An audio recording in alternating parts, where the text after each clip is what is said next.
Delhi NCR में शुक्रवार देर रात भूकंप के तेज झटके महसूस हुए हैं। यूपी, बिहार, उत्तराखंड में भी भूकंप के ये झटके महसूस हुए हैं। जब लोग सो चुके थे और कई लोग सोने की तैयारी कर रहे थे, उस वक्त ये भूकंप आया और भूकंप का जो समय था वो 11:35 था। नोएडा में काफ़ी देर तक ये भूकंप महसूस किया गया। ऊंची बिल्डिंग में रहने वाले लोग बेबस होकर घर के अंदर ही थे और काफ़ी देर तक बिल्डिंग हिलती रही, जिसकी वजह से लोग काफ़ी डर गए थे। कई लोग जो है घरों से बाहर निकल कर के आ गए, खुले में आ गए। और राष्ट्रीय भूकंप विज्ञान केंद्र के मुताबिक रिक्टर स्केल पर भूकंप की तीव्रता 5.9 मापी गई है। भूकंप का केंद्र नेपाल रहा और नेपाल में इसकी तीव्रता 6.4 थी। हालांकि अभी तक कहीं से भी किसी के भी हताहत होने की सूचना नहीं है और ये भूकंप जमीन के 10 किलोमीटर नीचे आया था। वहीं चीन में भी भूकंप के झटके महसूस हुए हैं। नोएडा में काफ़ी देर तक भूकंप रहने की वजह से लोग बहुत डर गए और अभी तक कई लोगों को बाहर देखा जा रहा है। लोग डर के मारे घरों के बाहर हैं, क्योंकि ये काफ़ी डरावना था। इतनी देर तक 8 से 9 सेकंड तक ये महसूस किया गया नोएडा में और काफ़ी डरावना था।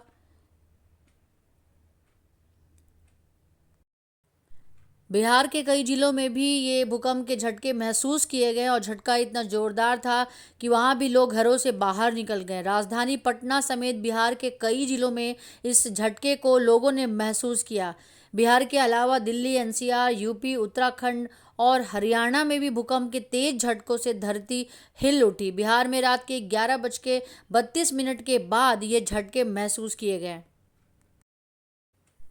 दरअसल जब भूकंप आया तो ज़्यादातर लोग सोने की तैयारी कर रहे थे या वो सो चुके थे।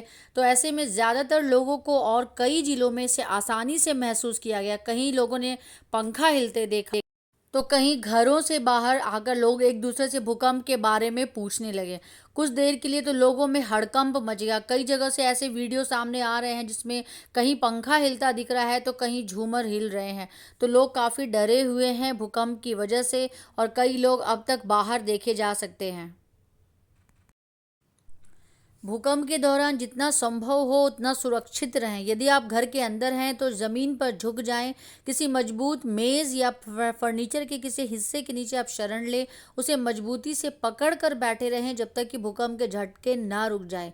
यदि आपके पास कोई मेज़ या डेस्क नहीं है तो अपने चेहरे और सिर को अपने बाजुओं से ढक लें और बिल्डिंग के किसी कोने में झुककर बैठ जाएं। भूकंप के शुरू होने पे आप किसी भी दरवाजे या खिड़की जिसमें कांच लगी हो उससे दूर रहें, या ऐसी कोई भी चीज़ जो आपके ऊपर गिर सकती हो जैसे लाइटनिंग या झूमर, तो उन सभी चीज़ों से आप दूर रहें।